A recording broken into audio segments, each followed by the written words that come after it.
Alors, permettez-moi d'abord, avant de rentrer dans la définition ou en tout cas la présentation de ce qu'est Akili, d'avoir un mot à l'endroit de l'ensemble des Sénégalais, à l'endroit de mes collaborateurs, dans cette période justement assez, on va dire, mouvementée, et à l'endroit de l'ensemble des Sénégalais qui sont aujourd'hui touchés par cette pandémie du coronavirus, à qui nous adressons nos prières les plus ardentes pour justement leur rétablissement. Alors, Akili est une société technologique de services énergétiques. Dit comme ça peut paraître être on va dire des mots barbares, mais ça veut juste dire que c'est une société qui s'est spécialisée dans les services énergétiques innovants. On vit dans un monde qui est de plus en plus digitalisé. Dans tous les secteurs d'activité quasiment on retrouve le numérique, et le secteur de l'énergie n'y échappe pas. Et cette numérisation du secteur de l'énergie permet d'entrevoir le développement de nouveaux services, de nouvelles activités qui vont au-delà de l'activité classique conventionnelle qu'on connaît pour les sociétés d'électricité, notamment la vente d'électricité par exemple pour Senelec que nous connaissons tous. Et donc, société technologique de services énergétiques, ça veut dire développer des solutions. Développer des solutions à destination des opérateurs électriciens, comme la Senelec, et de leurs clients. Pour les opérateurs électriciens, nous développons des solutions pour, par exemple, améliorer la performance du système électrique à travers des outils qui permettent de superviser le réseau de distribution ou le réseau tout court de manière générale, de superviser ou de gérer les actifs. Donc, c'est-à-dire, quand on dit actifs, c'est tout ce qui est ouvrage du réseau, notamment les transformateurs et ce genre de choses. Et de la même manière, nous offrons des services aux consommateurs pour tout ce qui touche au suivi de leur consommation d'énergie. Parce que le consommateur, lui, ce qui l'intéresse, c'est comment faire pour payer la facture d'électricité la moins chère possible. Il existe aujourd'hui des outils qui permettent de pouvoir suivre sa consommation d'énergie en temps réel et d'être alerté sur les anomalies. Et c'est un peu le genre de choses que Akili développe pour les mettre à la disposition des populations. Un système intelligent. Absolument. Et le nom Akili? Akili, ça veut dire intelligence. Alors, à la fois en pulaar, en swahili, enfin en pulaar précisément c'est Hakile, mais c'est effectivement intelligence en swahili, mais il s'avère que c'est également intelligence en diola, paraît-il, en bambara aussi, et il paraîtrait en djoula. Donc ça fait quand même 4 ou 5 langues dans lesquelles Akili, ou sa variante, signifie le mot intelligence. On vous reproche d'avoir été consultant de Senelec dans l'élaboration de son plan stratégique 2016-2020, le plan appelé YESAL, une étude à l'issue de laquelle vous recommandez l'installation d'un système intelligent pour les compteurs, et après vous venez gagner le marché de ces compteurs intelligents. Ce que certains n'ont pas hésité à appeler un délit d'initié. Alors, effectivement, il y a 2-3 choses dans votre question, ou en tout cas dans votre interpellation. Vous faites référence à ma mission de consultant que j'ai eu à faire effectivement pour l'élaboration du plan stratégique YESAL de Senelec. C'était un peu fin 2016, début 2017. Et vous faites également allusion, ou en tout cas référence à la création de la société qu'on a pu donc créer derrière, qui s'appelle Akili, en 2017, avec Senelec comme actionnaire. Et vous faites référence donc à cette notion de délit d'initié qui traduit un délit qu'on observe, ou en tout cas qu'on note dans les marchés financiers habituellement. Je vais commencer d'abord par parler du délit d'initié, si vous permettez. Le délit d'initié, comme je viens de le dire, c'est quelque chose qui est spécifique au marché financier. Le mot est assez clair et ça traduit globalement l'idée d'avoir eu accès à des informations privilégiées, confidentielles, pour derrière opérer des actes ou des transactions qui nous permettent de tirer profit de ces informations confidentielles et privilégiées auxquelles nous avons eu accès. Je dois dire tout de suite qu'il n'y a absolument aucune, même si je pense que le terme ne sied pas à la situation, on pourrait peut-être s'interroger sur un potentiel conflit d'intérêts, ou est-ce que tout simplement c'est avoir la capacité d'identifier des opportunités et de les saisir. Il n'y a absolument aucune information par rapport aux projets sur lesquels nous travaillons qui était confidentiel ou qui n'était pas, disons, dans le domaine public. elles ne sont ni confidentielles ni privilégiées. C'est-à-dire vous-même, ou en tout cas beaucoup de gens qui étaient dans le secteur de l'énergie, voire même des sociétés étrangères, ont eu accès à ces informations. Parce que de quoi s'agit-il? Le projet dont il est question est un projet pour le déploiement d'un système de comptage intelligent, ou un système de comptage avancé, qui a vocation à permettre la Sénélec et le Sénégal d'adresser une des plus grandes problématiques que nous avons dans ce pays-là, et en particulier dans le secteur de l'énergie, qui est la problématique de la réduction des pertes. Mais au-delà de la réduction des pertes, qui se chiffre en plusieurs dizaines de milliards par an, et donc en plusieurs centaines, voire milliers de milliards dans les prochaines années, c'est la question également de l'efficacité opérationnelle. Je le disais tout à l'heure quand je définissais Akili ou quand j'introduisais Akili. Donc, réduire les pertes, améliorer l'efficacité opérationnelle de Sénélec, mais également transformer radicalement l'expérience des consommateurs en leur donnant des outils qui leur permettent de vraiment vivre avec leur temps et de maîtriser leur facture d'électricité, comme je le disais tantôt. Alors, dans ces différentes activités, l'information essentielle, c'est quel est actuellement ou quel était le niveau de performance de Sénélec à ce moment-là en termes de pertes, etc. Je vous dis que cette information, elle est publique. Je vous invite à aller sur le site web même de Sénélec. Vous allez voir que dans le rapport d'activité, ces informations sont publiées et depuis maintenant plusieurs années. C'est à combien? Les pertes, alors vous avez différents types de pertes. Globalement, le rendement global du réseau est autour de 82%. Ça veut dire qu'on est autour des pertes de 17-18%. Voilà, ça c'est en termes de pourcentage. Estimé à plus de 1200 milliards les 10 prochaines années. Hein. Oui, effectivement, ça c'est une projection que nous avons faite, ou en tout cas une analyse prospective que nous avons eu à faire. C'est-à-dire analyser comment les pertes ont évolué sur les 10-15 dernières années et voir qu'effectivement ça se chiffre à 800 milliards de francs CFA et regarder comment cela pourrait évoluer dans les années qui viennent, notamment sur la durée du contrat qui est de 10 ans, et faire un certain nombre d'hypothèses, bien entendu, sur comment les pertes vont évoluer, quel sera le prix de l'électricité, quelle sera la quantité d'énergie produite par le Sénélec de manière générale, et à partir de tout cela, déduire la quantité d'énergie perdue et en termes de montant financier, d'enjeux financiers. On va revenir sur ces projections et sur les services que vous offrez à Sénélec pour réduire environ de 27% ces pertes prévisionnelles sur les 10 ans à venir. Mais répondez d'abord sur pourquoi avoir pris connaissance des problèmes de Sénélec après en avoir été un consultant pour faire une étude, et dans les conclusions de cette étude-là,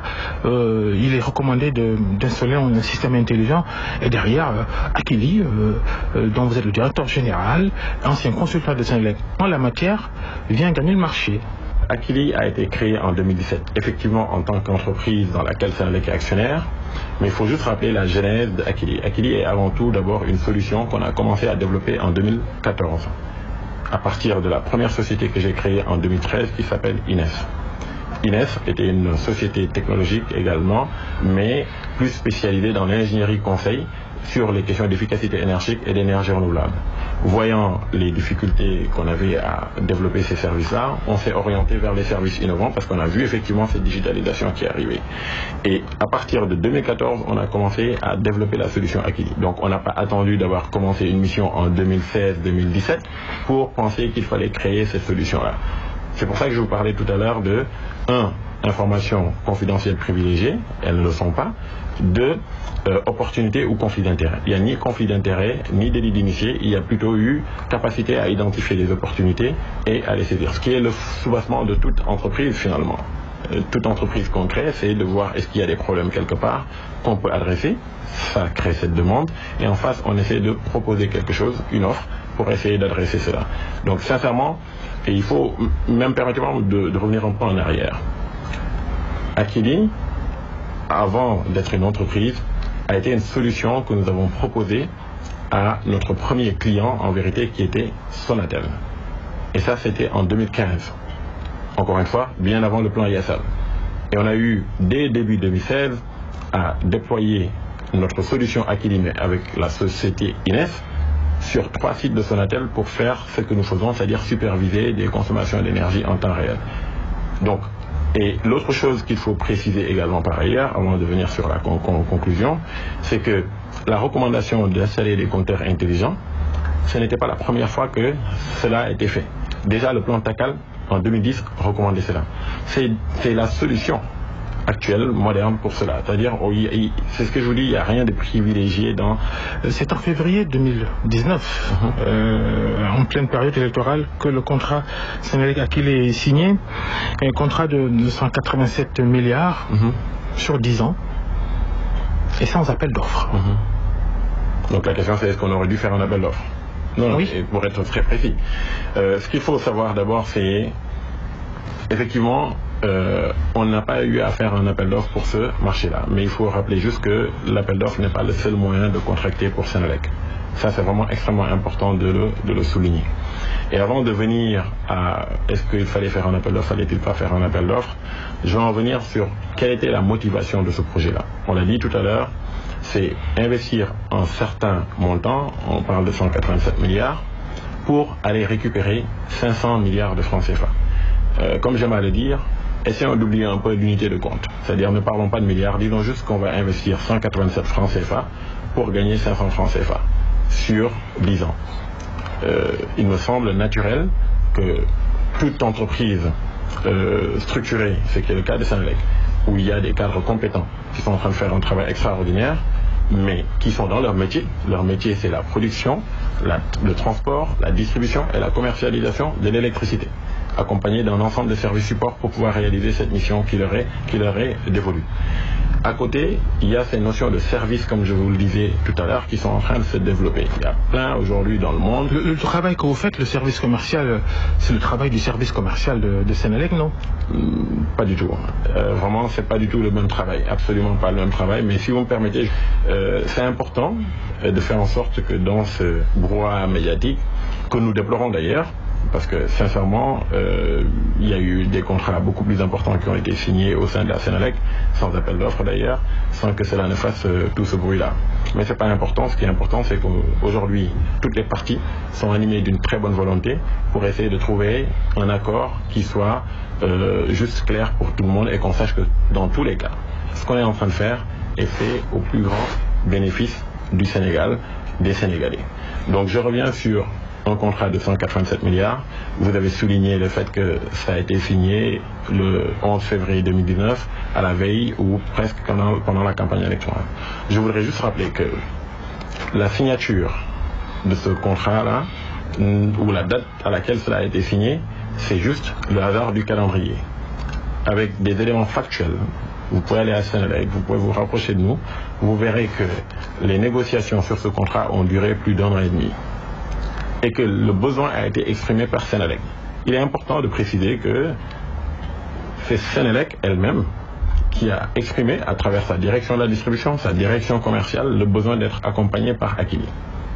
Et c'est à partir de cette expression de besoin, à travers les termes de référence explicites qui nous ont été donnés, qu'on démarrait des négociations et des propositions. Et au 22 novembre, à la date du 22 novembre 2018, après que l'ensemble des directeurs qui devaient être impliqués dans la discussion, dans la négociation, dans la formalisation de la proposition aient été consultés et impliqués, qu'on a eu une réunion ou un atelier, disons, de validation avec près de 8 à 9 directeurs de Senelec présents.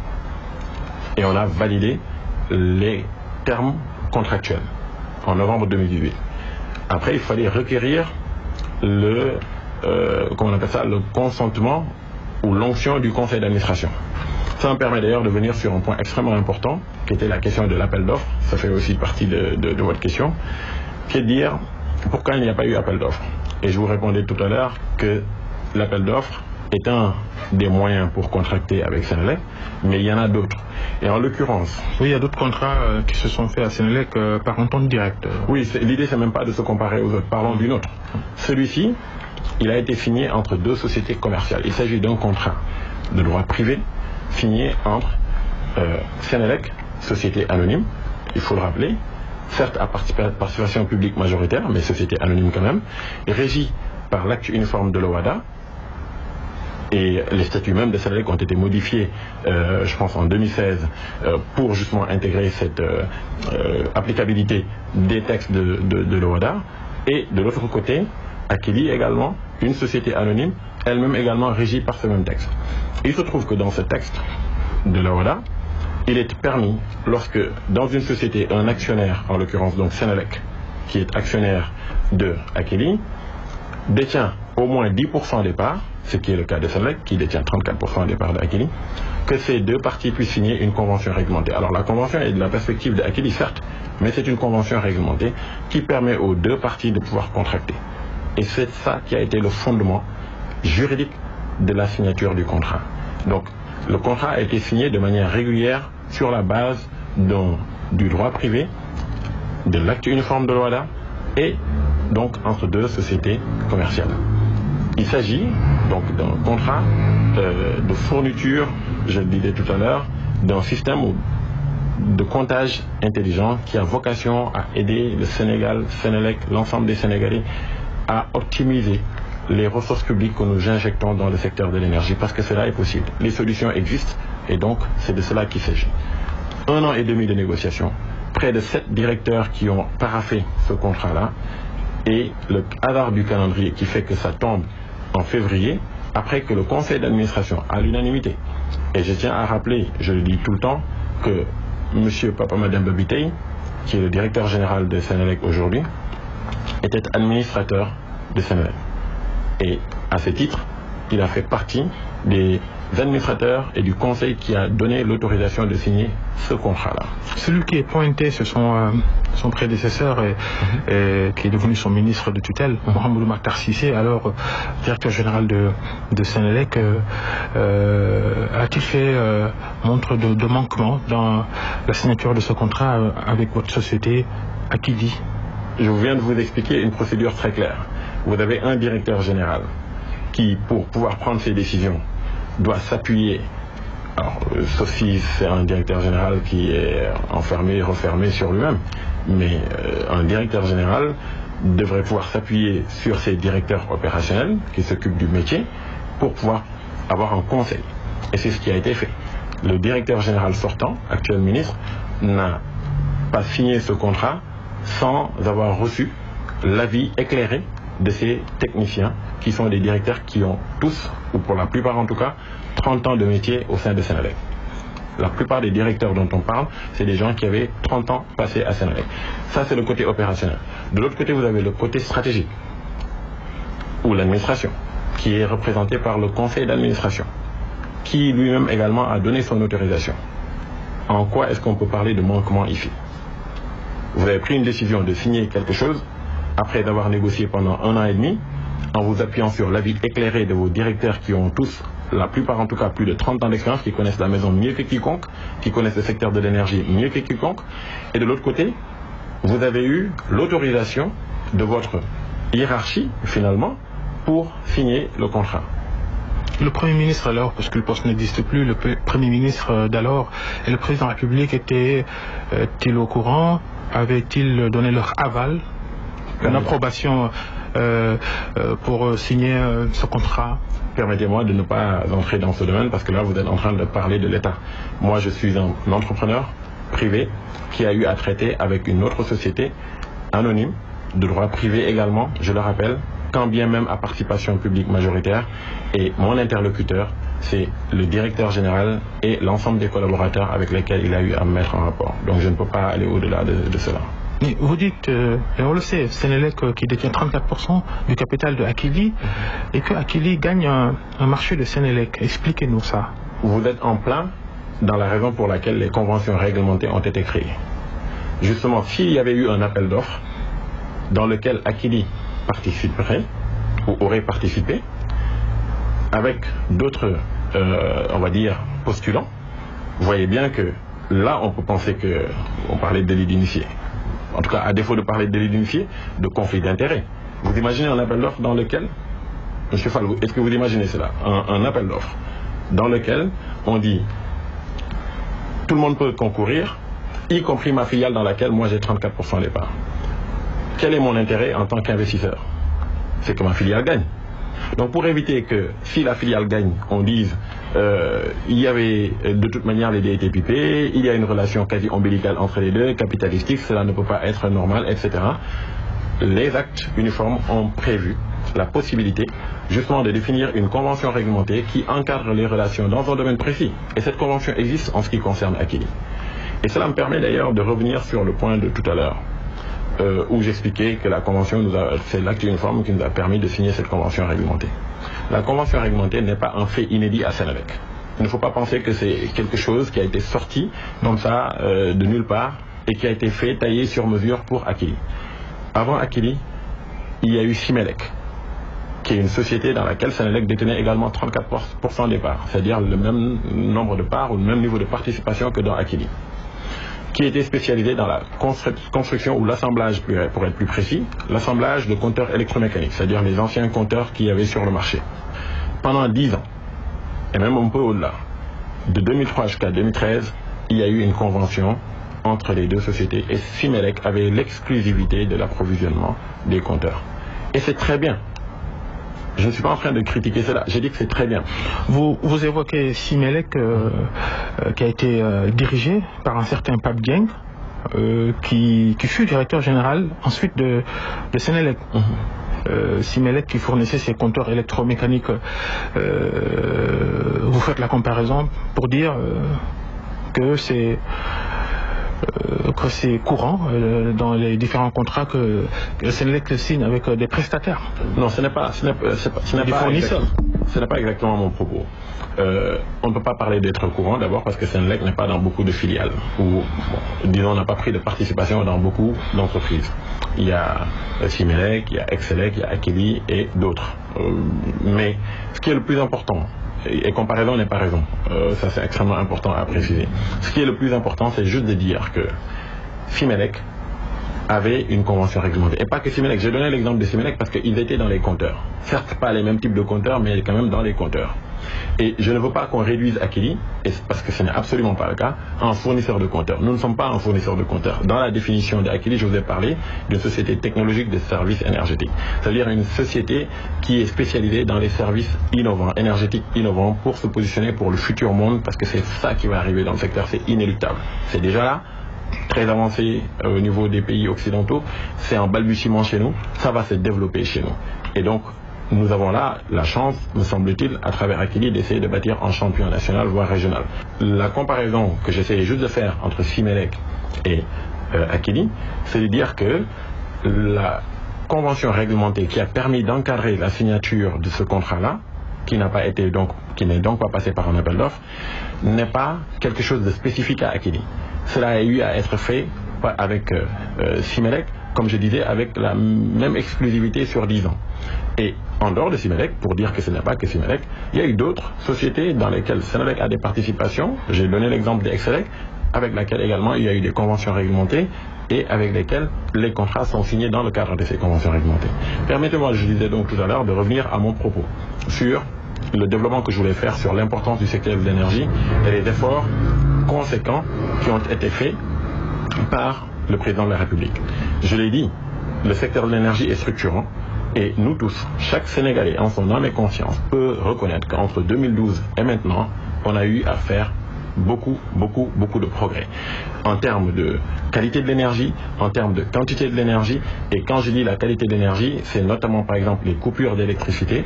On voit qu'elles sont moins fréquentes, moins longues, et même quand elles occurrent, c'est quelque chose qui ne dure pas et très rapidement s'est rétabli. Vous voulez dire finalement un impact global sur tout le tissu économique? Absolument. Mais alors, là où je veux en venir, c'est de dire que il ne faut pas croire que la bataille ou des défis ou du défi du secteur de l'énergie, elle est gagnée. Ce n'est pas le cas. Il y a beaucoup de défis, je parlais donc de la question des pertes, et ce projet que nous avons proposé à Senelec est un projet qui est extrêmement structurant et qui aidera le Sénégal à aller vers les objectifs qui ont été fixés par son excellence. Que gagnent les consommateurs, que gagnent les clients de Senelec dans cette stratégie d'installation d'un système intelligent? Alors le comptage. Ce système de comptage avancé est bénéfique pour toutes les parties. Aussi bien l'opérateur électricien Senelec, à qui il permettra d'être beaucoup plus performant je le disais, la réduction des pertes, la réduction des charges d'exploitation et l'amélioration de la qualité des services de manière générale. Et tout cela devrait concourir à améliorer également le rayonnement et l'image de Senelec. Pour l'État en tant que propriétaire de Senelec, qui a concédé un service public et qui a un régulateur qui est là pour regarder l'équilibre des relations entre les clients et la Senelec. Là également, il y a ce qu'on appelle un règlement de service qui définit la qualité de service ou le niveau de service attendu de la part de Senelec qu'elle doit fournir aux consommateurs. Ce système de comptage permettra d'objectiver l'appréciation de certaines exigences de ce règlement de service. Je vais donner un exemple concret. Parfois, il arrive qu'après une coupure d'électricité, un consommateur dise « mon frigo a été abîmé par le retour de l'énergie qui est venu avec une tension beaucoup trop forte, ce qu'on appelle dans le jargon, ou bien dans le milieu, une surtension ». Dans les faits, avant, c'est un peu la parole de l'un contre la parole de l'autre. Alors, il y a parfois des moyens de prouver, mais sinon, parfois, c'est quand même souvent des choses qui tournent vers voilà, une sorte de réclamation et qu'on n'arrive pas à traiter assez facilement. Aujourd'hui, avec ces compteurs-là, pour chaque client, on saura exactement ce qui s'est passé chez vous. Et à partir de là, le règlement de service, on pourra dire la qualité y était, n'y était pas. Ça, c'est pour l'État. Et de l'autre côté, pour nos consommateurs, ça va nous changer radicalement la vie. Vous allez pouvoir suivre votre consommation d'énergie de n'importe où dans le monde. Je le disais tout à l'heure, on est en train d'aller vers les compteurs après paiement. Senelec a déployé beaucoup de compteurs WFL. Je ne sais pas si vous avez un compteur WFL, monsieur Frère. Vous avez un compteur WFL? Oui. Permettez-moi donc juste de faire une petite démonstration et de vous prendre comme, on va dire, sujet pour l'expérience que je voudrais démontrer. Est-ce que là, actuellement, si il n'y avait plus d'électricité chez vous parce que votre crédit est en train de s'épuiser sur votre compteur WFL, vous êtes capable de le savoir. Là, ici, là, où nous sommes. Non. Ok. Avec ces nouveaux compteurs, vous allez pouvoir le savoir parce que vous n'avez pas besoin d'être à côté du compteur pour avoir cette information-là. Vous pouvez recevoir l'alerte sur votre téléphone. Est-ce que, justement, parce que votre crédit s'épuise, vous pouvez, d'ici, recharger ce compteur-là? Non. Avec ce nouveau compteur, vous allez également pouvoir acheter immédiatement votre crédit en 2-3 touches et envoyer le code directement dans votre compteur. Vous n'avez plus besoin de taper un code de 20 chiffres qui va rentrer dans votre compteur pour que vous puissiez avoir... Avec quel système? Application ou code USSD? Les deux, justement. On a pensé aux deux. Aujourd'hui, bon, j'ai coupé mon téléphone pour l'émission, mais j'aurais pu vous montrer l'application que nous avons développée qui s'appelle WFL+, parce qu'on ne veut pas dénaturer, ça reste du WFL, mais avec une valeur ajoutée. La possibilité de suivre votre consommation, je le disais tout à l'heure, la possibilité de charger à distance, la possibilité d'être alerté à distance, etc. Et on s'est rendu compte qu'effectivement, tout le monde n'a pas forcément un smartphone. Quoique quand même, dans la plupart, même chez moi, dans le fin fond du Fouta, il y a des smartphones dans les maisons les plus reculées. D'accord? Malgré tout, nous avons pensé à mettre en place un code USSD, il me semble que c'est le dièse 2010 dièse, qui nous permet aujourd'hui, lorsque le système sera déployé, à n'importe quel consommateur de rentrer et de pouvoir faire cela avec un téléphone classique. Juste pour terminer sur ce point-là, encore une fois, en termes d'expérience pour le consommateur, est-ce que vous savez ce que signifie 1 kWh? C'est-à-dire aujourd'hui, dans votre compteur WFL que vous avez là, quand vous voulez savoir combien il vous reste, vous tapez un code, je pense que c'est le 801 ou quelque chose comme ça. Quand vous le tapez, il vous dit, je dis n'importe quoi, il vous reste 10 kWh. Est-ce que ça vous parle, 10 kWh? Est-ce que ça vous parle? Quand on vous dit, il vous reste 10 kWh, est-ce que ça vous parle? Est-ce que vous savez qu'est-ce que ça veut dire pour vous? Non. Eh bien, est-ce que si je vous parle en termes de jours, je vous dis, il vous reste 2 jours, ou 3 jours, ou 0,5 jours, ça vous parle? Ce compteur que nous allons emmener, l'application qu'on va vous donner ou le code USSD qu'on va vous donner vous permettra d'avoir l'information en des termes que vous comprenez qui sont plus intelligibles pour nous tous autres Sénégalais. On peut toujours se demander pourquoi Senelec a-t-il contracté avec Akili, parce que Senelec a un début d'expérience de ce système intelligent-là avec ses gros clients qui, je le rappelle, constituent 3% de sa clientèle, mais 55% du chiffre d'affaires de Senelec. Et la société qui a contracté avec Senelec pour gérer le système intelligent avec ses gros clients n'a gagné peut-être un peu plus d'1 milliard de francs CFA, là où Akili vient gagner 187 milliards. Très bien. Alors, Permettez-moi d'abord de dire une chose. Bon, d'abord, je pense que je ne sais pas d'où vous tenez vos chiffres sur 3% de la clientèle qui représente 55%, c'est sûrement possible. En tout cas, ce que j'avais moi en tête comme repère, c'était environ 10-15 000 clients qui représentaient à peu près 0,5%, 0,6%, maximum pas plus d'1% de la clientèle de Senelec, qui représente à peu près 45% du chiffre d'affaires. Et ce sont chez ces clients-là, la plupart du temps appelés les clients grands comptes ou les clients spéciaux, chez qui Senelec avait commencé à déployer ces compteurs intelligents-là. Vous avez fait un petit parallèle de 1 milliard et quelques versus 187 milliards. Eh bien, je vous dis que quand vous prenez à peu près une clientèle d'environ 0,5%, le marché à peu près c'est 1,3 milliard pour 15 000 compteurs, le marché auquel vous faites référence. 15 000 compteurs qui représentent à peine maximum 1%. Donc faites le rapport de proportionnalité, c'est-à-dire vous prenez 1,3 milliard, vous divisez par 0,1 ou 0,06, qui est la masse que ça représente, pour voir combien ça aurait coûté si on avait généralisé les systèmes. Parce que rappelons que le contrat d'Aquili, c'est en généralisant les systèmes. Et après, vous faites la correction de... Pour 1 400 000 compteurs. 1,5 million de compteurs existants, plus 1,2 million de compteurs à venir. Donc c'est-à-dire 2,7 millions de compteurs.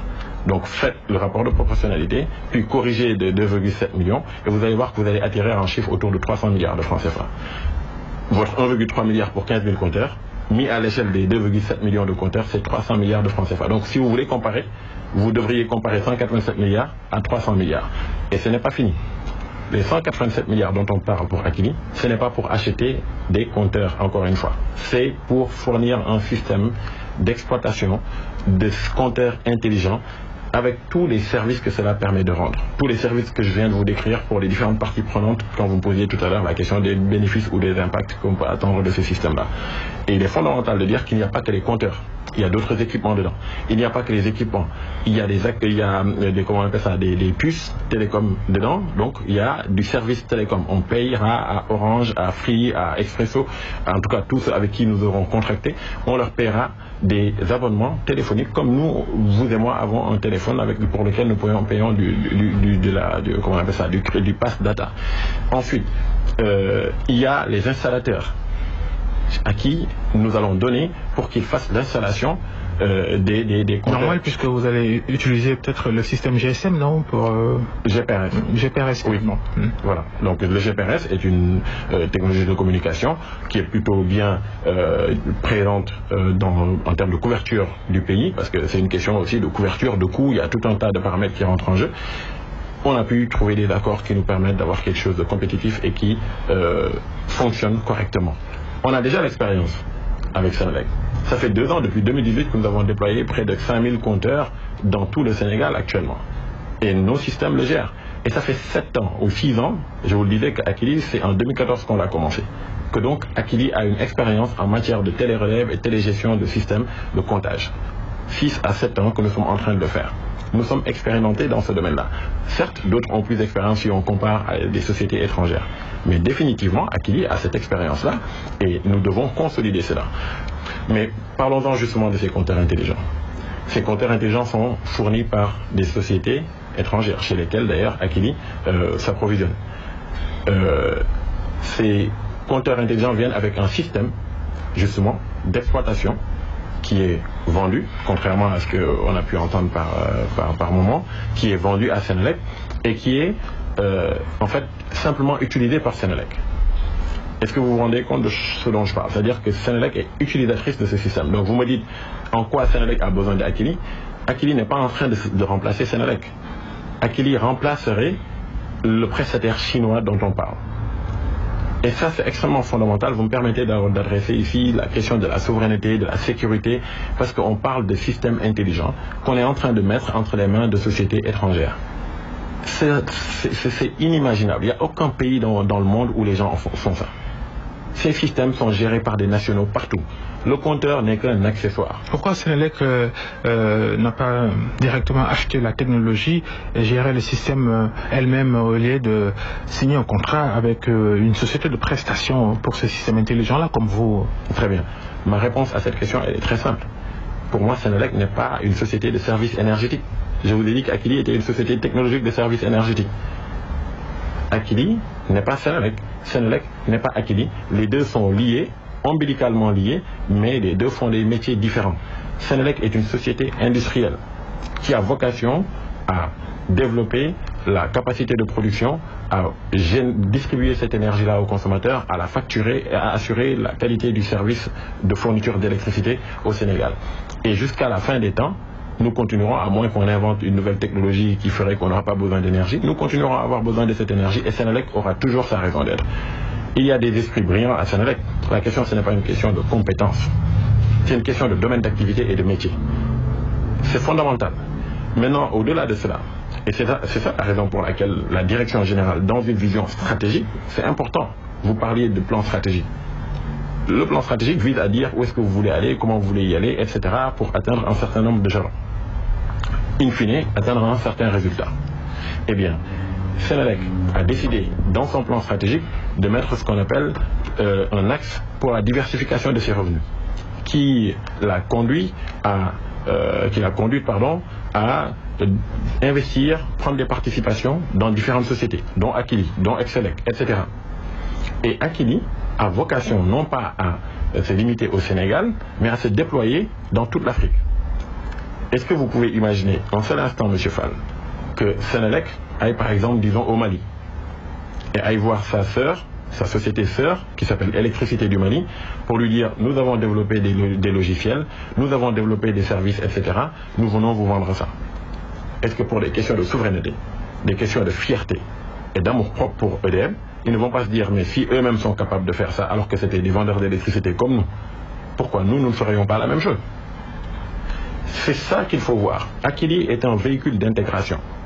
Notre objectif, c'est d'aller au Mali, d'aller en Côte d'Ivoire, d'aller au Niger et de nous rapprocher des sociétés sœurs de Senelec pour leur dire, regardez ce qu'on a fait au Sénégal. Votre société sœur s'est concentrée dans son métier, la production d'électricité, la distribution de cette électricité, la vente de cette électricité, mais elle a investi dans une société sénégalaise et nous voudrions pour qu'elle soit plus performante, pour améliorer l'expérience client en exploitant le volet service énergétique. Encore une fois, Akili, Senelec, c'est des choses ou des sociétés extrêmement complémentaires et ça l'a été, ça a toujours été le cas. Il faut aller à Senelec pour voir l'impact que Senelec Akili a eu là-bas. Nous avons aujourd'hui SmartSen qui est une application, une solution qui est là, qui permet de gérer beaucoup de choses que Senelec faisait manuellement. Gérer les grands événements, etc., etc. Le retour aux consommateurs, les clients de Senelec, oui. Le prix de l'électricité, oui. Qui a augmenté il y a quelques mois. Oui. Les autorités ont évoqué des raisons pour justifier cette hausse-là.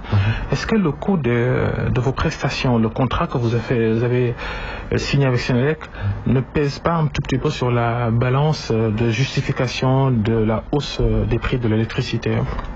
Je peux vous garantir, Babacar, que le déploiement de ce projet-là ira dans le sens de la réduction de la facture d'électricité des clients.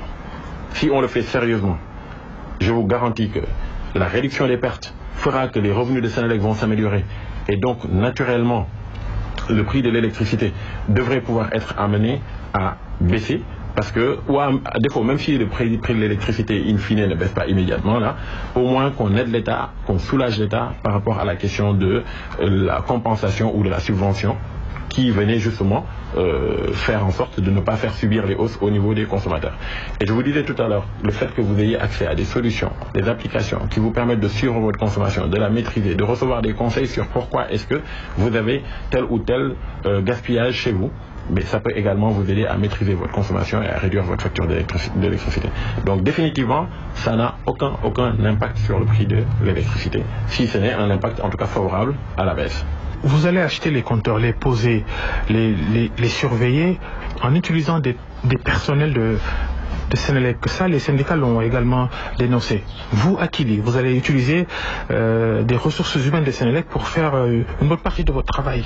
Merci beaucoup pour cette question. Elle est extrêmement importante parce que je peux vous garantir qu'on est là dans une contre-vérité absolue. Senelec, aujourd'hui, en ce qui concerne l'installation des compteurs, s'appuie à 99% sur des prestataires. Les agents de Senelec ne s'occupent que de l'installation des clients dont vous parliez là, chez qui on a déjà déployé les compteurs intelligents, c'est-à-dire à peu près les 1% des clients grands comptes ou les clients spéciaux. 10 000, 15 000 maximum. D'accord? Donc, ce n'est pas ces agents-là qui vont faire l'installation sur l'ensemble du projet. Le projet, c'est l'ensemble des clients de Senelec. Donc Akili a bien prévu de s'appuyer sur des prestataires, comme Senelec le faisait, en simplifiant la vie à Senelec. Doublement.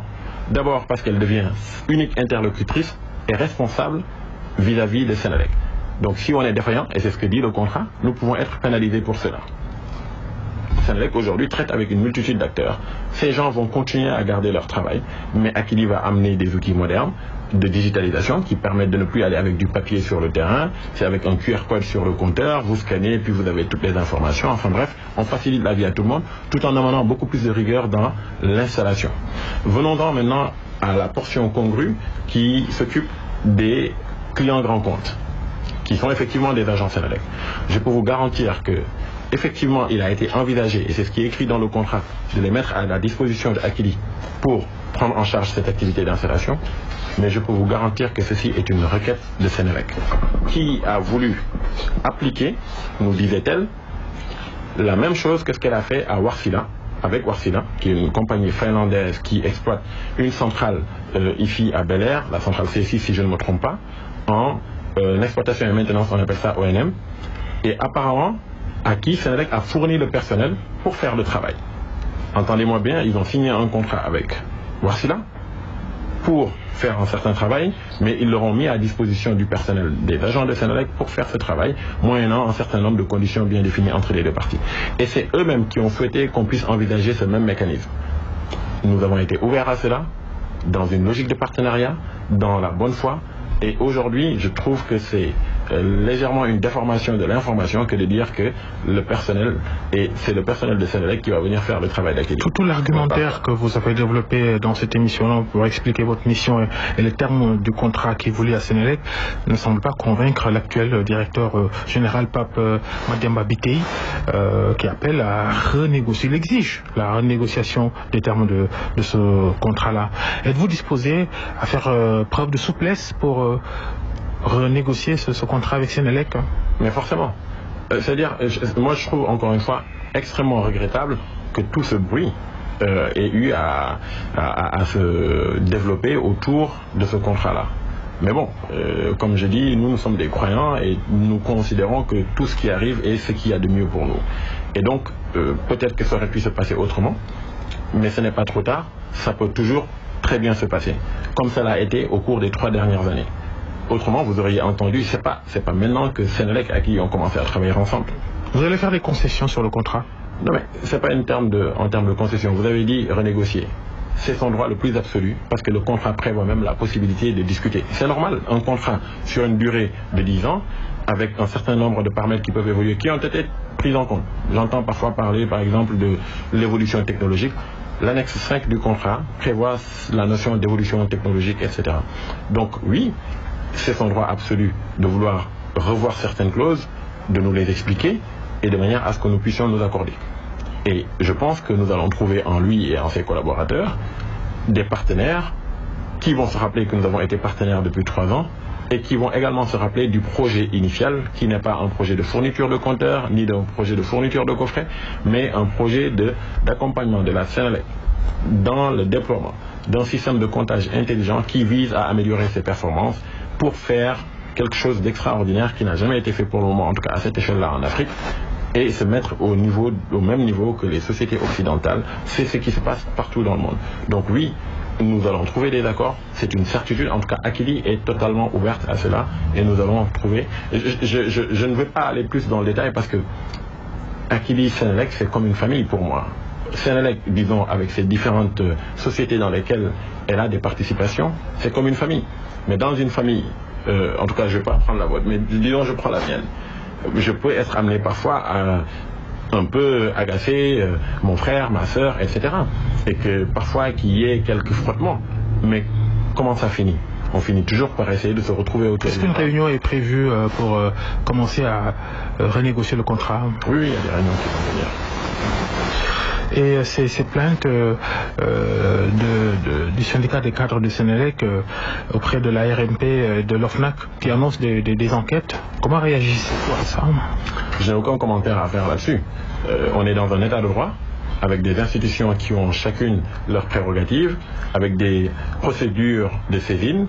Les gens sont effectivement libres de saisir les différentes institutions qu'ils considèrent devoir impliquer dans ce dossier. Et nous sommes totalement, en tout cas ce que je veux dire du côté de Akilee, c'est que nous respectons toutes ces institutions-là, nous leur accordons totalement beaucoup de crédit et nous sommes à leur disposition pour répondre à toute interrogation, toute question qui permettrait justement de clarifier l'opinion, leur propre opinion, mais également l'opinion sénégalaise. Le CRD, un regroupement de partis d'opposition, partis dirigés entre autres par Mamadou Lamine Diallo, Abdoul Mbaye, Thierno Alassane Sall, le CRD appelle à la rupture de ce contrat-là. Quelle est votre réaction?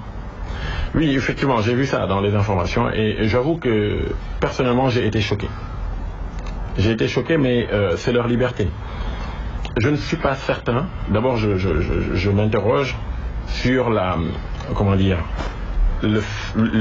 collégialité de cette décision. Parce que j'ai pu quand même voir le Premier ministre Abdoul Mbaye sur un plateau TV, il me semble que c'était sur cette TV, où il a eu à parler, en tout cas à répondre à des questions sur le contrat.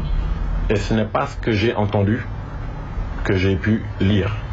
De la même manière, j'ai pu entendre le ministre Thierno Alassane Sall sur un autre plateau, je pense que c'était sur Sen TV, où il a eu également à répondre sur des questions sur ce contrat.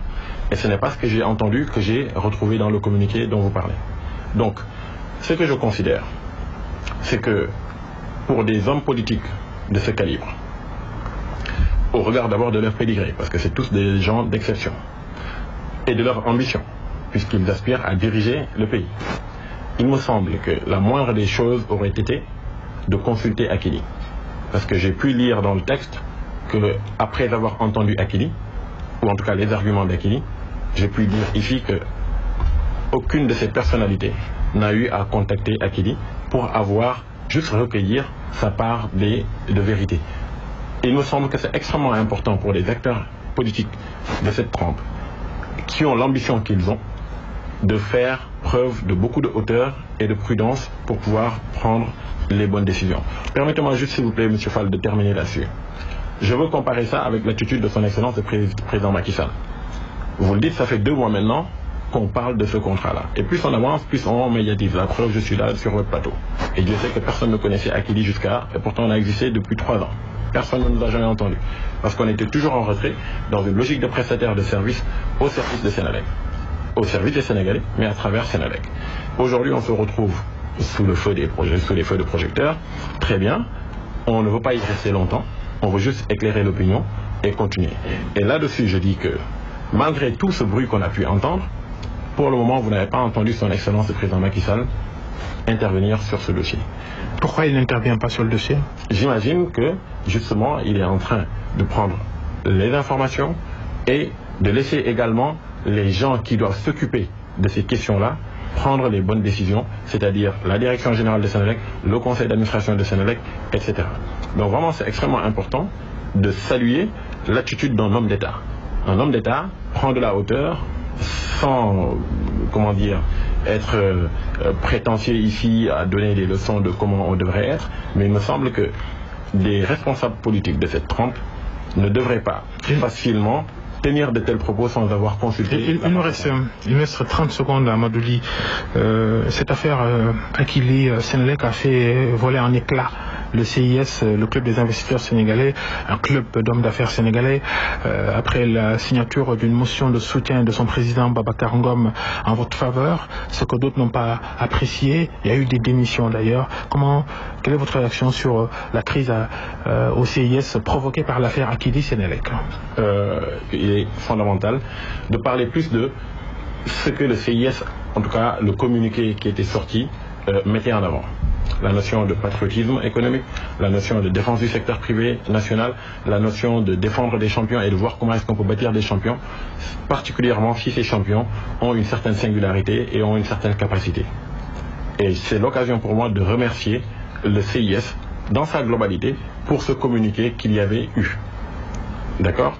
Je ne veux pas rentrer dans les questions de gouvernance, de gestion interne et de ce qu'on qualifie d'une crise. Moi, je pense que ce n'est pas une crise, c'est un incident. Et cet incident se gère en interne et je n'ai pas à me prononcer dessus ici. Ce que je peux dire par contre, et ce que je souhaiterais dire, c'est qu'il faut comprendre que l'enjeu autour de sociétés comme Akili, etc., dans le contexte d'ailleurs dans lequel nous sommes avec la pandémie, etc., c'est de voir comment est-ce qu'on peut faire pour relancer l'économie en trouvant des voies rapides.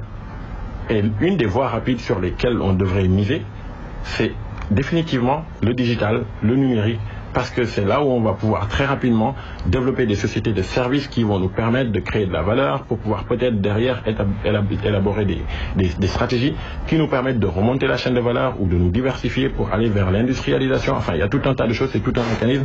C'est dommage qu'on aborde cette question-là qu'à la fin de l'émission, mais il est fondamental de dire que Akili, comme d'autres qui évoluent dans le secteur du numérique, sont des potentiels champions qu'on doit encourager, qu'on doit soutenir, qu'on doit aider.